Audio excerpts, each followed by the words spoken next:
Magandang umaga po sa inyo lahat. Isang malaking karangalan na makasama po kayo ngayong umaga sa pagpupuri at pagsamba sa ating buhay na Diyos. And this is my first time to be with you, no?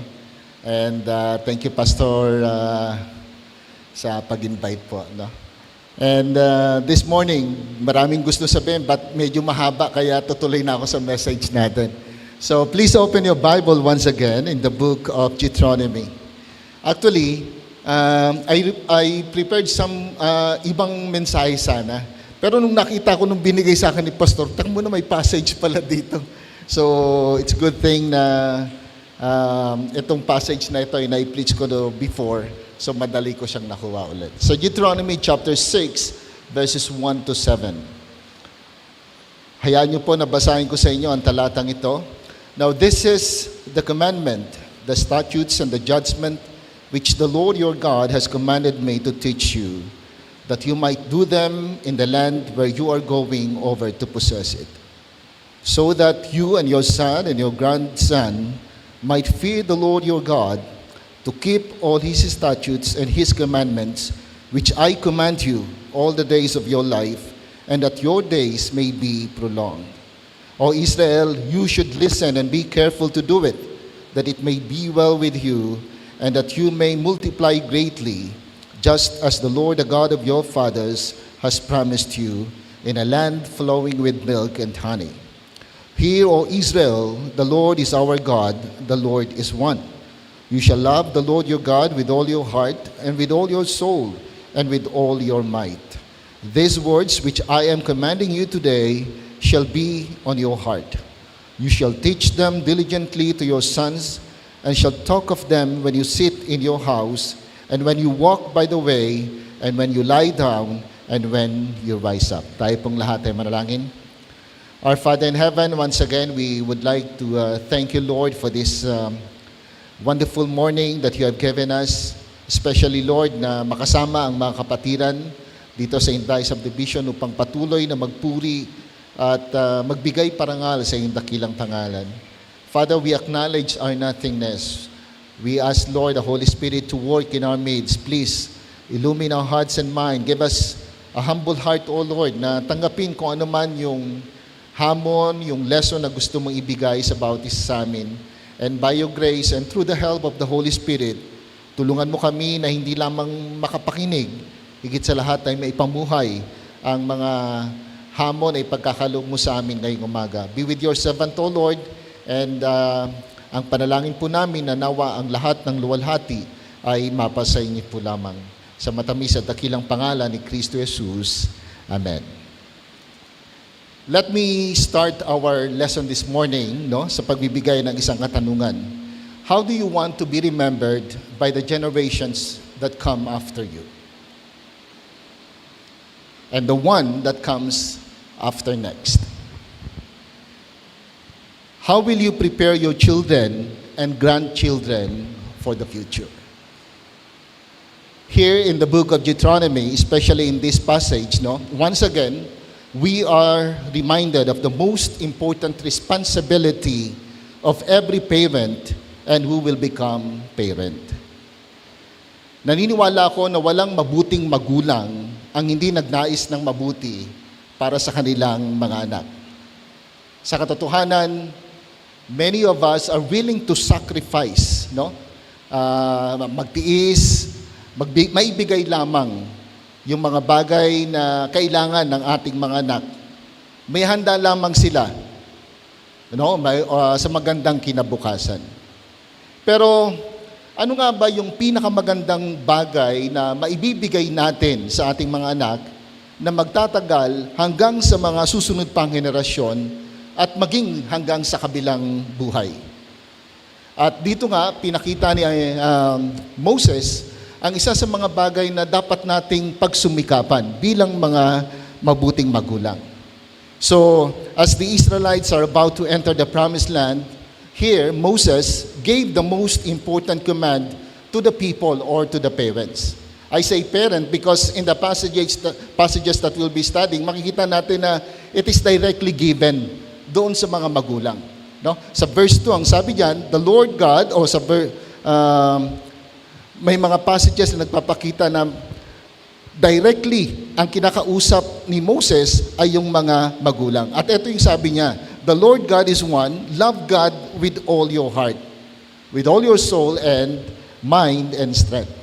So verse 4 is called the Shema. Sa original word, ang ibig sabihin po nito is hear or to hear. This is the central tenet of Judaism. Pwede nating sabihin na yung prinsipyo ng kanilang pinaniniwalaan ay dito nakasalalay. Sa kautusan na kung saan bawat isa ay magkaroon ng malalim at tunay na pagmamahal sa ating Panginoong Diyos. Sa katotohanan, ito ay kanilang re-recite every day. At yung the call to hear, dito po sa talata na ito, it implies that the following words are very important and must be obeyed. Ano ba yung dapat nating pakinggan? Sabi niya, Yahweh is our God, Yahweh is one. Pwede natin itong i-translate na Yahweh is our God, Yahweh alone. It means that Yahweh and only Yahweh is the true and living God. And He alone is to be the object of our worship. Kanina tinatanong ni Pastor Joshua, no? Meron lamang tayong isang gospel na kahit na ano pang sabihin ng iba, isa lang yung totoo. At kung meron bang iba, hindi na yan true gospel, sabi ni Apostle Paul. Same is true with our belief sa ating Panginoong Diyos. Meron lamang iisang Diyos. Bagamat marami yung naniniwala sa iba't ibang Diyos, pero hindi nangangulugan na sila ay tunay na Diyos. And this is the point of Moses when he gave this command to the Israelites. Dapat maunawaan nila na iisa lamang ang tunay na Diyos. Kaya nga, sa Ten Commandments, yung number one na command is, hindi ka dapat magkaroon ng ibang Diyos. Yamang yung kanilang background, marami silang pinaniniwalaan ng mga Diyos-Diyosan. So, ito rin yung sinasabi ng Panginoong Diyos sa Isaiah 45 verse 5. I am the Lord and there is no other. Besides me, there is no God. So this is the command of that the Israelites, especially the parents, na dapat sundin. At dito sa utos na ito, pinakita sino ba yung dapat na tumanggap na itong utos na ito? O sino ba yung tumanggap? Kanino ba ito ibinibigay? So let's look at the recipient of the command. The command is given directly to the parents. Sabi sa verse 2, so that you and your son. So the implication is very clear. And then in verse 7, you shall teach them diligently to your sons. Now, why would God give this command of all the other possible commands? Sa daming utos na pwedeng ibigay, bakit ito yung ibinigay ni Moses sa mga Israelita bago sila pumasok doon sa Promised Land? I mean, what is in this command that is so important? Ano ba yung kahalagahan ng utos na ito na dapat na sundin ng mga magulang? To begin with, because the land of Canaan is a pagan city, no? They worship different gods. They have gods from different situations or needs. That is why, before they occupy this land of Canaan, God wants them to understand clearly na siya lamang at tanging siya lamang ang tunay na Diyos. He is different from the gods of Canaan because He is the only true God. And this truth should be passed on or taught to the next generation, to their children and grandchildren, at sa mga susunod pang saling lahi. Alam nating lahat na likas sa tao ang maghanap ng kanyang sasambahin. Either he will worship the true God or false gods. And worse, sambahin niya yung kanyang sarili. If we know the story of the Israelites, isang generation lang ang lumipas. Nakalimot na kagad sila sa tunay na Diyos. At sila ay sumamba kay Baal, sa Ashtoreth, kay Molech, at iba't iba pang mga Diyos-Diyosan. So what is my point this morning? Parents, we have a big responsibility for our children. We are commanded to teach our children to know the one and true living God. We cannot expect other people to do this. Yes, nandiyan yung mga Sunday school teacher, makakatulong po sila. The church could help to do this. Pero tayong mga magulang, parent, no? Tayo dapat ang magpakilala sa ating mga anak ng tunay na Diyos. And I believe, hindi lamang ito responsibilidad. Ito rin ay isang malaking pribilehiyo na tayo mismong mga magulang ang magpakilala sa ating mga anak kung sino yung tunay na Diyos. Kung tayong mga magulang ay may tama at malalim na relasyon sa ating buhay na Diyos, no? Then, maaari nating maipakilala sa kanila kung sino nga ba yung tunay na Diyos. Dahil kung hindi natin kilala ang Panginoong Diyos, most probably, hindi rin natin sila may papakilala sa ating mga anak. That is why yung theme po ninyo is napakaganda, no? Parang be intentional, no? In discipling your children. Be intentional sa pagpapakilala sa buhay na Diyos sa ating mga anak at sa mga susunod pang henerasyon. Sapagkat kung wala tayong pagkakilala o tamang pagkakilala sa ating Panginoong Diyos, mahirapan tayo na ipakilala rin sa kanila yung ating buhay na Diyos. So, that is why here Moses, no, commanded the Israelites, the parent, no, teach your children so that they may know God and love God with all their hearts. So, ulitin ko ulit, it is the responsibility and the privilege of every parent. No? So ano ba yung dapat na iutos pagkatapos na sabihin ito ni Moses, no? Sabi niya, pakinggan niyo itong bagay na ito at alalahanin niyo itong mga bagay na ito. Ano ba itong dapat na alalahanin? That the Lord their God was one God. He was not going to share with any other gods. Now, this is very important because it causes us life and death. Bakit mahalaga na may pakilala natin ang tunay at tamang Diyos sa ating mga anak? Dahil kung mali yung pagpapakilala natin sa ating mga anak kung sino yung tunay na Diyos, yan ay nangangahulugan ng kamatayan. Lahat ng tao, kung meron man nagsasabi na hindi ako naniniwala sa Diyos, siguro napakaliit lamang na porsyento yan. Lahat yan naniniwala sa Diyos, pero bawat isa may iba't ibang pananaw kung sino ang Diyos. Pero kung mali o yung kanilang kinikilala na Diyos, merong malaking konsekwensya sa kanilang buhay. Nangangahulugan ng kamatayan. So, that is why it is very important for the parent to know the true and living God so that they may be able to share, to teach to their children sino nga pa talaga ang tunay na Diyos. So, ulitin ko ulit, mahalaga ito sapagkat ito ay nangangahulugan ng kamatayan at buhay. Kaya ito importante. Ano ang saysay ng mga magagandang gamit, makabagong gadgets, malawak na karunungan at marangyang buhay?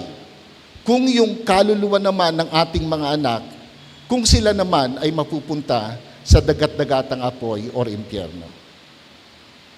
So kaya yung utos ni Moses bago sila pumasok, teach your children to know God and love God. Because anumang bagay na maibigay nyo sa kanila, hindi pwedeng ikumpara sa kahalagahan ng pagkakaroon ng tamang relasyon sa ating Panginoong Diyos. Lagay natin sa panahon natin ngayon. Sabi nga natin, tayo mga magulang, gusto natin nakikitang masaya yung ating mga anak. Gusto natin na nakikita na nag-i-enjoy sila sa anumang mga bagay na pwedeng ibigay, ipagkaloob ng mundong ating ginagalawan. Pero ano nga ba yung mas mahalaga? Ano nga ba yung magtatagal? I believe yung relasyon o yung tamang pagkakilala nila sa ating Panginoong Diyos. We are not only to know this Almighty God, but also we are to love Him. Look at verse 5. Ano sabi po dyan? You shall love the Lord your God with all your heart and with all your soul and with all your might. The Lord Jesus Christ identified loving God as the great and foremost commandment in Scripture. Kung maalala nyo yung context niyan, merong lumapit sa kanya, nagtatanong, ano bang pinakadakilang utos? At ito'y sinabi ng ating Panginoong Diyos. We must love Him with our total being. Every area of our being must be consumed with and subservient to this great quest of loving God. Sa katotohanan, the Lord Jesus Christ condemned the Pharisee because although they were very religious and honor God with their lips, pero yung puso naman nila malayo sa ating Panginoong Diyos. They kept the religious rituals but lacked a love relationship with God.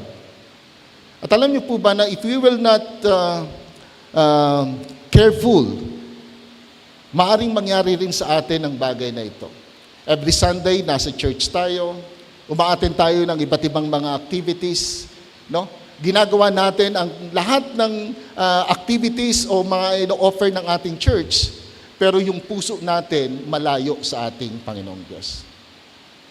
Lately lamang ako nagkaroon ng realization. Sabi nga ni Pastor Jared, no, almost 30 years in the ministry and so busy with many things. Doing these things, doing that thing, hoping or believing na yun yung bagay na gusto ng Panginoon sa aking buhay. Now, huwag niyo akong mamaliin. I believe yun yung gusto niya, na tayo maglingkod sa Kanya. Pero lately I realized, God is more concerned with my love relationship with Him more than doon sa activities na meron ako. So kaya yung command ni ni Moses dito, no, now that you know God, then learn to love Him. Hindi dun sa mga activities na meron tayo, kundi yung love relationship na meron tayo sa Kanya. Loving God is not just a matter of having warm feelings about Him. Although, part yan ng pagmamahal natin sa Panginoong Diyos. Pero yung genuine love for God, it results in obedience to His Word. Kaya nga sabi ng Panginoon Kristo, if you truly love me, then you will obey my commandments. If I were to ask you this morning, do you love God? Paano mo pinapakita yung pagmamahal mo sa Kanya? Ulitin ko ulit, ang pinakamahalagang pagpapahayag ng pagmamahal natin sa Diyos ay yung pagsunod sa Kanyang utos. Maaari tayong maging busy sa maraming bagay, pero makalimutan natin yung kahalagahan ng love relationship na meron tayo sa Kanya. Kaya nga sa Book of Revelation chapter 2, no, kung maalala niyo po, no, kinumen niya yung Ephesian church eh. I know your works. Alam ko yung paghihirap ninyo, and I know your doctrine. Hindi nyo kayang matiis yung mga maling doktrina. Pero meron akong against sa inyo. You have left your first love. So parent, ito yung bagay na gusto ng Panginoong Diyos na ituro natin sa ating mga anak. Mahalin nila ang ating buhay na Diyos. Pero ulitin ko ulit, mangyayari lamang yan kung tayo ng mga magulang ay meron ding tunay na pagmamahal sa ating Panginoong Diyos. Hindi natin maibibigay yung isang bagay na wala tayo. At makikita rin ng mga anak natin kung totoo nga bang mahal natin ang ating Panginoong Diyos. Kaya una, higit sa lahat, ang direct na tumanggap ng utos ay yung mga magulang. So, ito yung ituro nyo sa kanila, kilalanin ng Diyos at mahalin ang ating Panginoong Diyos. And this is the point here, no? If we truly know God, we will love Him. And because we love Him, we will obey Him. So we can say that the most important responsibility of every parent, especially as Christian or Christian parent, is to bring our children to the saving knowledge of our God. We must make the true God known to our children and teach them to love the Lord our God with all their heart, soul, mind, and strength. And please notice, this command is for life. Tingnan niyo po sa verse 2. So that you and your son and your grandson might fear the Lord your God, to keep all His statutes and His commandments, which I command you all the days of your, all the days of your life. Sa NIV, ang translation is, as long as you live. As long as we are in this world, it is our responsibility to teach our children to know God and to love Him with all their hearts, soul, mind, and strength. So hindi pala pwede na Isang araw, tinuruan natin yung ating mga anak, pinakilala natin ang Panginoon, tumanggap siya sa Panginoon, tapos na. Nagawa ko na yung part ko. Ang sinasabi ng Biblia, bawat bahagi ng ating buhay, bawat araw ng ating buhay, habang tayo'y nabubuhay, dapat turuan natin yung ating mga anak. I believe with all my heart that what is happening in our world today is a loud call to all parents to do their number one responsibility. Bring their children to the right knowledge of God. I mean, sa kaguluhan na nagaganap sa ating mundo. Salamat, medyo nagkakaroon ng magandang balita. Pero ako kasi, ang paniniwala ko, lalong mag-worsen lang na mag-worsen eh. Kasi hinulaan na siya ng salita ng Panginoong Diyos. But anyway, kung sakasakaling mag-worsen yan at may mangyari sa mga anak natin, sigurado ba kayo na sila ay makakasama nyo sa kaharian ng Diyos?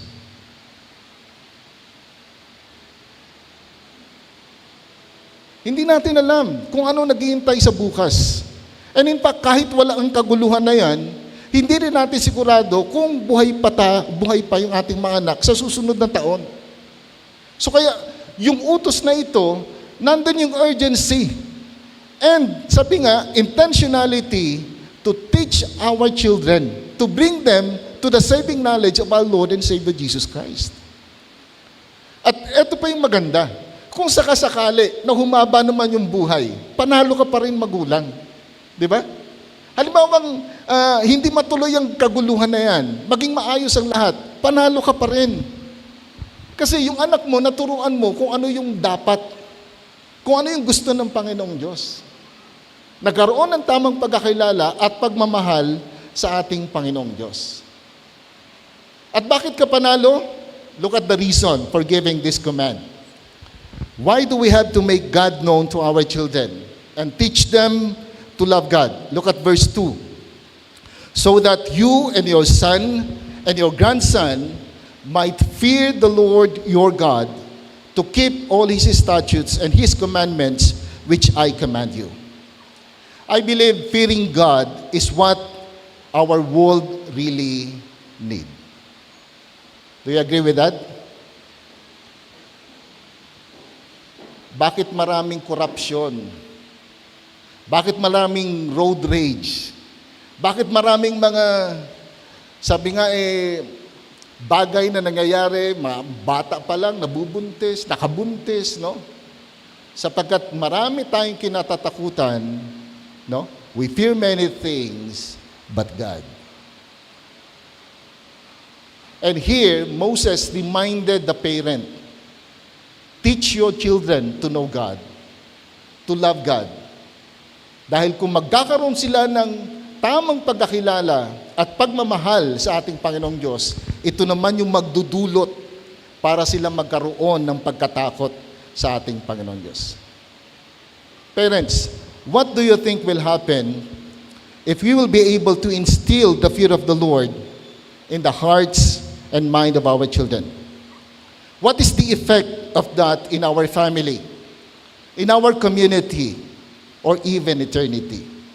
Siguro mas lawakan pa natin, ano kaya ang epekto kung ang namumuno sa ating bayan ay may tunay na takot sa ating Panginoong Diyos, mapalokal or national? O siguro ang pinakamagandang halimbawa po natin dito si Mayor Vico Soto. Isang namumuno na may takot sa Panginoong Diyos, yung epekto maganda. My point here is this. Yung utos na ito ni Moses sa mga parent, merong malaking kinalaman para din sa kinabukasan ng ating mga anak.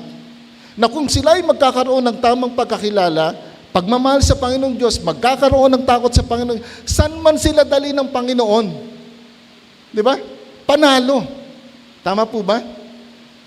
At eto pa po, kung magkakaroon ng takot sa Diyos ang ating mga anak, sa kanilang murang isipan, alam niyo ba ang pinaka-problema ngayon, yung totoo lang, no? Hindi natin alam kung anong pinagagawa ng mga anak natin. Nandun tayo sa denial period na, hindi, kilala ko yung anak ko. Pero yung reality, hindi natin alam kung ano yung ginagawa nila pag wala na sila sa paningin natin. But look at this. kung magkakaroon sila ng takot sa Panginoong Diyos, pagmamahal sa Panginoong Diyos, kahit saan yan mapunta. Alam mo na hindi yan gagawa ng masama dahil mahal niya ang Diyos at may takot siya sa Panginoong Diyos. That is why parent, yung theme, yung emphasis na itong church na ito, na magkaroon ng diin sa kahalagahan ng pamilya ay napakahalaga po. Dahil hindi lamang tayo panalo sa sarili natin, kundi dun sa mga anak natin at sa susunod na henerasyon. Di ba napakaganda po? Kung lahat sana magkakaroon ng takot sa ating Panginoong Diyos. At pag may takot ang ating mga anak sa Panginoong Diyos, ang daming passages sa Bible ng pagpapala ng ating Panginoong Diyos. Kaya nga, ang pinakamagandang bagay na maibibigay o maipamamana natin sa ating mga anak, tamang pagkakilala sa Diyos at matutong unahin ng Diyos sa lahat ng aspeto ng kanilang buhay. Mahalin ang Diyos. Another reason for giving this command is found in verses 10 to 12. Anong sabi po dyan? Then it shall come about when the Lord your God brings you into the land which He swore to your fathers Abraham, Isaac, and Jacob, to give you great and splendid cities which you did not build, and houses full of all good things which you did not fill, and hewn cisterns which you did not dig, vineyards and olive trees which you did not plant, and you eat and are satisfied. Then watch yourself, then you do not forget the Lord who brought you from the land of Egypt out of the house of slavery. So awareness to God's goodness and working in their lives. So binigay ng Panginoon yung command, kilalanin nyo ang Diyos, turuan nyo sila na makilala ang Diyos, mahalin ang Panginoon Diyos para magkaroon sila ng takot, and at the same time, hindi nila makalimutan yung lahat ng ginagawa ng Panginoong Diyos, yung kabutihan ng Panginoong Diyos sa kanilang buhay. They will not forget the Lord. They will not forget His goodness and His grace, His protection and provision. And lastly, that they would not be wiped out. Verse 13 to 15. So ibig sabihin pala, yung tamang pagkakilala sa Diyos, yung pagmamahal sa Panginoong Diyos, yung pagkatakot sa Panginoong Diyos, nagdudulot ng pagpapala din sa buhay ng isang tao. At sabi ni Moses, kung hindi nyo yan ituturo sa inyong mga anak, there's a tendency for them to forget the goodness of God. And at the same time, magdudulot din ito ng consequences sa kanilang buhay. So kaya nga parents, sabi natin, it is our responsibility and at the same time, privilege na may handa yung future ng anak natin more than anything sa pamamagitan ng paglapit sa kanila sa ating buhay na Diyos. Ano, pag ginawa natin yan, ano naman ang magiging resulta? Look at the results of our obedience to this command. Verses 2b and verse 3, that your days may be prolonged, O Israel, you should listen and be careful to do it, that it may be well with you and that you may multiply greatly. So the blessings come along as we obey this command, to acknowledge God as the true and only God and loving Him with all our being. In the last part of verse 2, it says, we will have a long life, or our lives will be prolonged. Verse 3, prosperity or welfare. Pag inisa-isa po natin itong chapter na ito, medyo mahaba lang, pero siguro, daanan ko lang. Verse 11, we will eat and be satisfied. Isang bagay na may kinakain ka pero hindi ka nasasatisfy sa kinain mo. Tama? Pero when we learn to know God, who is the true God, and love Him and fear Him, then God will provide for our needs and we will be satisfied. Verse 18, it will go well with us. Verse 19, God will deal with our enemies. In other words, God will protect you. Verse 24, we will prosper. Verse 25, we will receive righteousness. Sabi ko nga kanina sa umpisa, walang mabuting magulang ang hindi nagnais ng mabuti para sa kanilang mga anak. Sa katotohanan, gagawin lahat ng mabuting magulang ang kanyang magagawa para mabigyan ng maayos na buhay ang kanyang mga anak. Masiguro lang yung kanyang kinabukasan. Di ba? Merong mga magulang na nakakalimutan ang pinakamahalagang tungkulin na meron sila. Sa kagustuhan natin na maibigay yung lahat sa mga anak natin, nakalimutan natin na yung pinaka-source ng lahat ng blessings, nakalimutan nating ibigay sa kanila. Willing tayong gumastos mag-aral sa isang kilalang paaralan ng ating mga anak. Willing tayong ipatutor, no? Pag summer, mag-aral ng piano, lahat. Hoping na yun yung magdadala ng success sa kanilang buhay. Pero nakalimutan natin na yung true success, hindi mo pwedeng ihiwalay sa ating Panginoong Diyos. So sa kagustuhan natin na maging successful ang anak natin, sa pamamagitan ng ating kakayahan, lahat ibinibigay natin. Pero yung pinakasusi, nakalimutan natin. Ilapit natin sila sa ating Panginoong Diyos. Parang same din yung principle sa Matthew 6:33. Di ba sabi ng Panginoon, huwag kang mag-alala sa anumang bagay. Ang tanging gawin mo, seek first His kingdom and His righteousness and all your needs will be met. But unfortunately, meron akong needs, gusto kong gawin to. Nakalimutan natin ng Diyos yung kanyang kalooban sa buhay natin. Pero nakalimutan natin na if we will put Him first in our lives, then all our needs, sabi nga, ibibigay niya. Same is true sa ating pagpapalaki sa ating mga anak. Hindi masama na siya ay makapag-aral sa isang prestihosong paaralan. Hindi masama na matutunan niya yung iba't ibang mga skills. Pero nawa, hindi naman maging daan para makalimutan natin na ipakilala ang Diyos, instill sa heart and mind ng mga anak natin na mahalin ng Diyos at magkaroon ng pagkatakot sa Kanya. So lahat ng blessings na ito, sabi niya, dahil sila ay may pagmamahal sa Diyos at takot sa ating Panginoong Diyos. So yung pinapangarap nating mabuti, maayos, at pinagpalang buhay para sa mga anak natin, higit pa roon, yung ipinapangako ng Diyos sa mga kikilala sa Kanya bilang isang tunay na Diyos at sa mga nagmamahal sa Kanya. Please open your Bible in Psalm 91, verse 14 to 16. Napakaganda po na itong passage na ito. And I believe many of you are familiar with this passage. But let me remind you, ano ba yung ganda? Ano ba yung effect kung tayo ay magkakaroon ng pagmamahal sa ating Panginoong Diyos? Psalm 91 verses 14 to 16. Because He has loved me, no? Therefore, I will deliver Him. Ang nagsasalita po ay ang ating Panginoong Diyos. I will set Him securely on high. Because He has known my name, He will call upon me and I will answer Him. I will be with Him in trouble. I will rescue Him and honor Him. With long life, I will satisfy Him and let Him see my salvation. Nakita niyo po, ang dami doon na blessing. Pero bakit ibibigay yung blessing na yon? Dahil doon sa unang salita. Because He has loved me.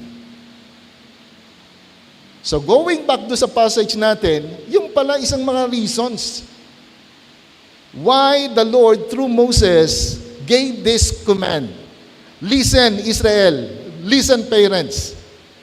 Teach your children to know God. Teach your children to love Him so that they would fear Him. And I'm the one who will bless them.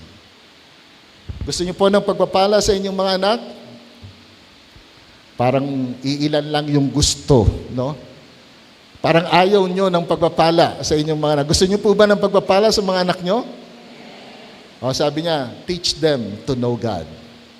Teach them to love Him so that they would fear Him. And God, in return, will bless your children. Now lastly, the requisites for this command. Okay, eto na yung utos. Sabi ng Panginoong Diyos, papasok na kayo dyan. O, eto yung pinakamahalagang dapat yung gawin. Kasi yung mga lugar na yan ay punong-puno ng mga pagano. Walang tamang pagkakilala sa Diyos. There's a tendency for your children, for the next generation, na makalimutan nila ako. So listen, sabi niya, turuan niyo sila.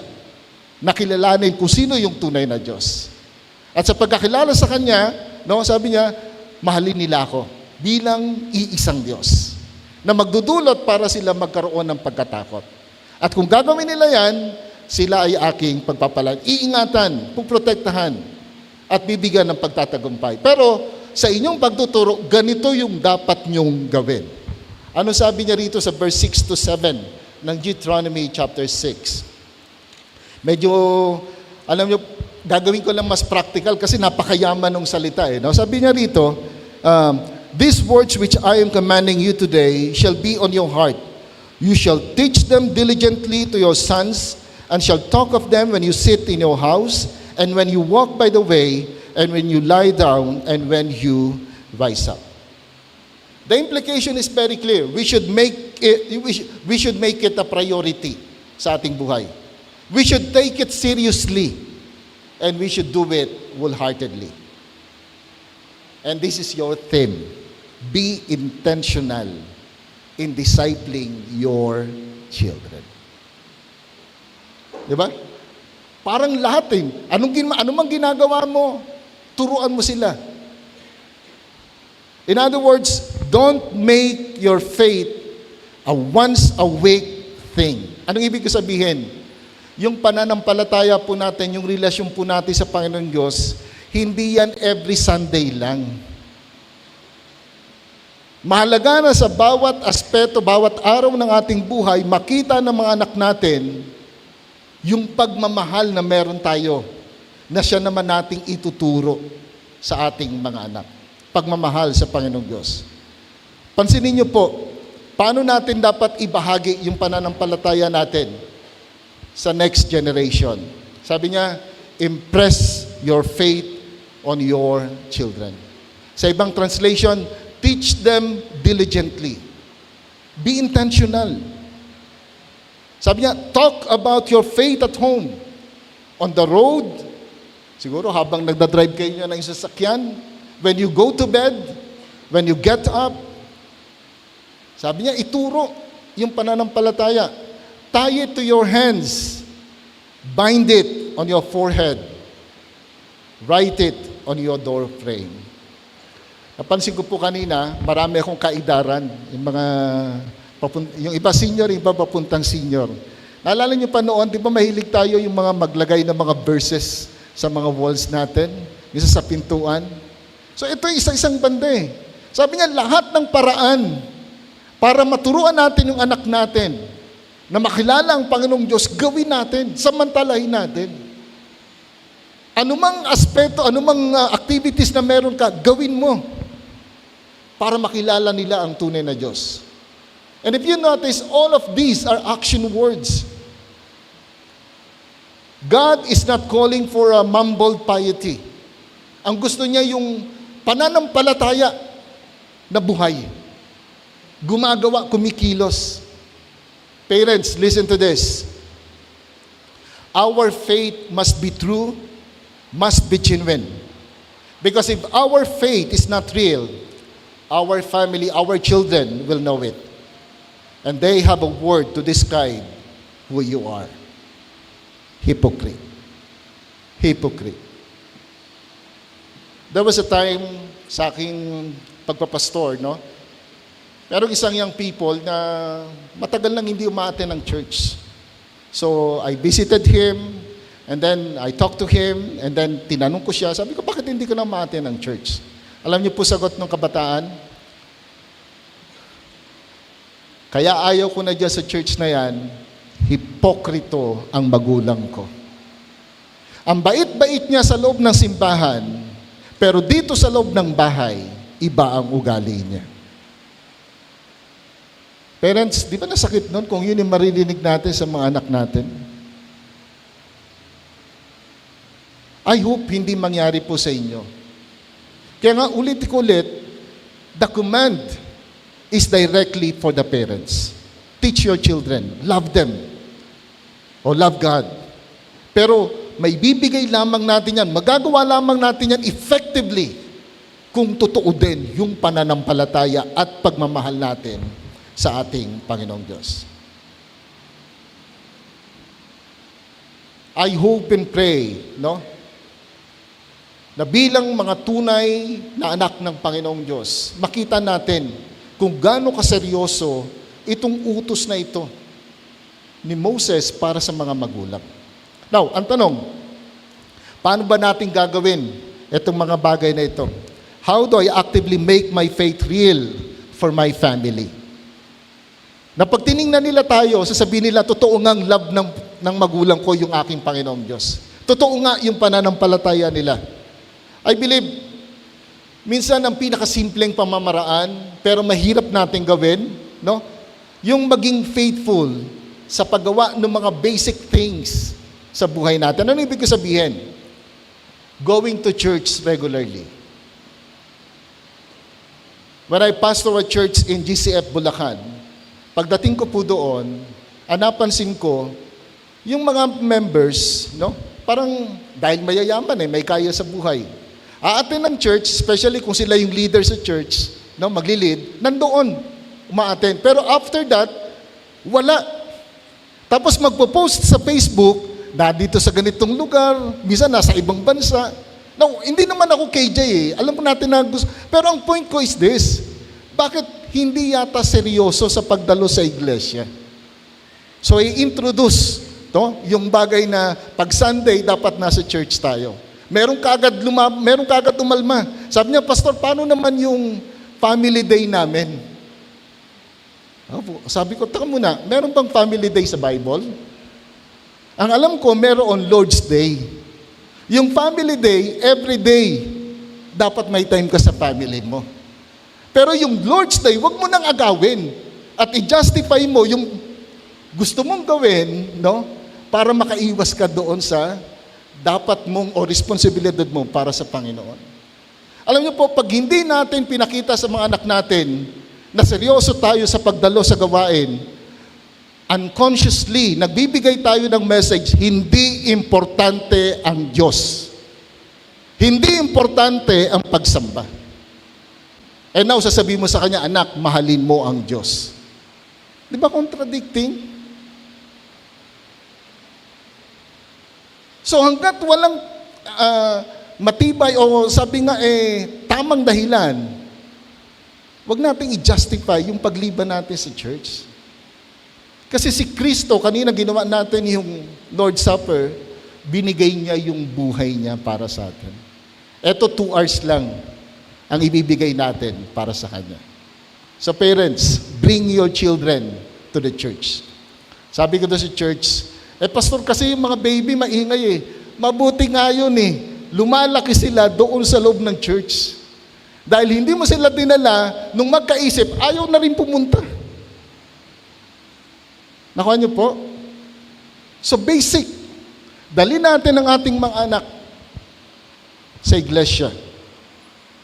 Then pangalawa, read your Bible.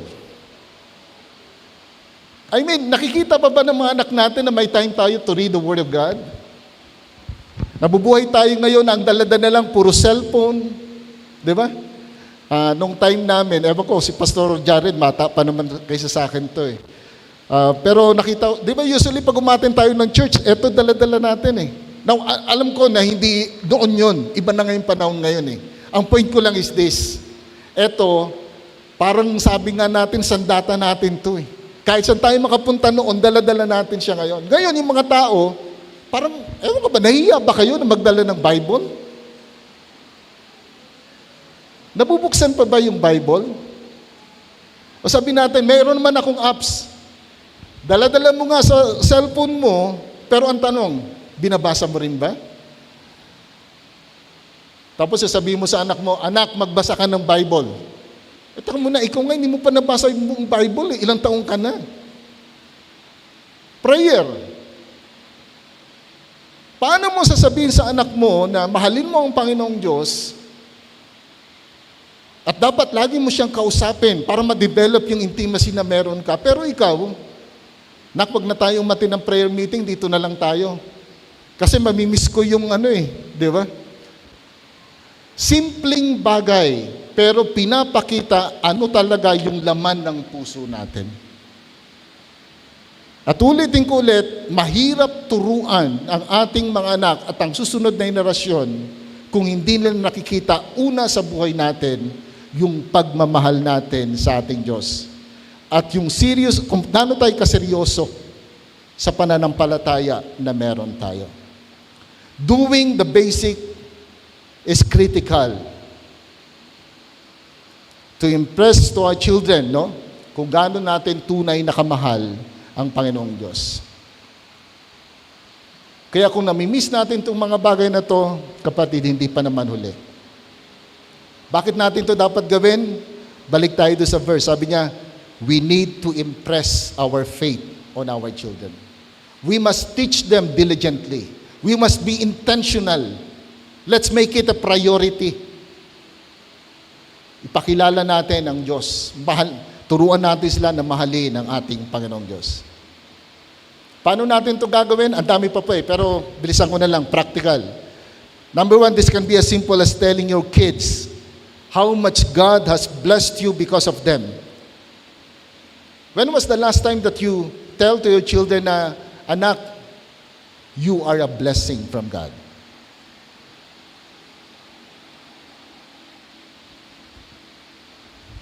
In doing this, you're telling your children that you love them, and you're telling how grateful you are to God, for blessing you ng buhay nila. Kahit na gaano kakulit yan, kahit na gaano katigas ang ulo niyan, do you believe na sila ay blessing sa inyo? O sabihin nyo. Sabihin nyo na sila ay pagpapala sa inyo. Second, date your children. Have a time alone with them. Minsan masyado tayong busy, nakalimutan natin, tapos sasabihin natin, ginagawa ko to para sa kanila. Tapos mamulat-mulat ka, hindi mo na sila kilala. Di ba? So date with them, kahit na simpleng bagay. And then, share some passages na pwede nilang maging baon. When was the last time na bago umalis ang anak mo, pinag-pray mo muna siya? Simpleng bagay, pero nagpapakita nung pananampalataya, totoong pananampalataya na meron tayo. Another thing, ito madalas ko itong ginagawa sa mga anak ko, na teachable moments, na kung ano man yung mga bagay na ginagawa ng Panginoong Diyos sa amin, dahil sa aming buhay mag-asawa, parang talagang kitang-kita yung blessing ng Panginoon eh. So ang aming practice na mag-asawa, kung ano yung ginawa ng Panginoong Diyos na blessing na kamanga-manga, kinukwento namin sa mga anak namin. There was a time na nagpe-prayer time kami sa family, tapos tumunog yung cellphone ko. Alam mo naman tayo, merong temptation. Binuksan ko ngayon. Pagbukas ko, merong nag-send ng GCash. Medyo malaki yung parang, pwede ko ba sabihin yung amount? Wag na lang, malaki-laki habang nagpe-pray kami, tapos sabi ko, anak, meron tayong ipagpapasalamat na naman. Sabi ko, eto may dumating. So maraming bagay na ginagawa ang Panginoong Diyos sa atin, ini-include ba natin yung anak natin na maging masaya rin sila sa ginagawa ng Diyos sa inyong buhay? Part pala yun. Kasi sabi niya rito, nakahiga ka, nakatayo ka, naglalakad ka, lahat yun. Panahon ng pagtuturo. So intentional nga So God's stories, mahalaga pala yun. Ano ang ginawa ng Diyos, ginagawa ng Diyos sa inyong buhay. Marami pang gustong sabihin, pero next time na lang, baka hindi na ako ulit invite ni Pastor pag sobrang tagal But the point here is this, parent, it is our responsibility and our privilege to teach our children to know God, to know the true God, and by knowing Him, mahalin nila ang Panginoong Diyos, at sa pagmamahal nila sa Panginoong Diyos, magkaroon sila ng takot. At ang resulta, No? Pinakamasarap yata sa magulang. No? Say amen kung kayo po ay umaayon.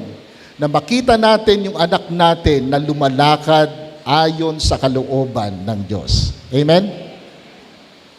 Yung mga anak ko po ay, pwede ko sabihin matatalino din kasi sa UP rin naman nag-aral itong mga ito at sa mga science school. Pero hindi sila naging doktor, hindi naging lawyer, sila po lahat ay educator. Pero ako personally, sabi ko sa aming kasawa, ako payapa ako. Hindi man kumikita ng ganun kalaki yung mga anak ko, pero masaya ako kasi lahat sila naglilingkod sa Panginoong Diyos. Yun yata yung pinakamasarap. Na ngayon, bilang mga magulang, maipasa natin yung pananampalataya sa ating mga anak, sa ating mga apo, at dun pa sa susunod na mga henerasyon. So, paano natin to gagawin? Turuan. Maging intentional. Make it the priority. Sa lahat ng pagkakataon, gawin po natin. To know God and enjoy Him forever is the purpose of our lives. Parents, God wants us to teach our children to know who He is and to love Him with all their being. And this is only possible if it is true to us. If we know God personally and love Him with all our hearts,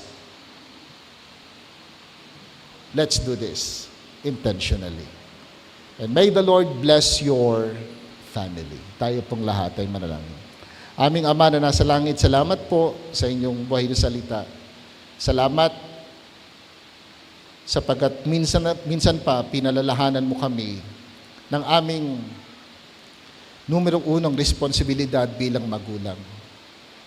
Lord, patawad kung sa maraming pagkakataon nakakaligtaan namin o hindi namin nagagawa ang utos mo na ito para sa amin. Pero salamat dahil merong pang pagkakataon upang ito ay baguhin.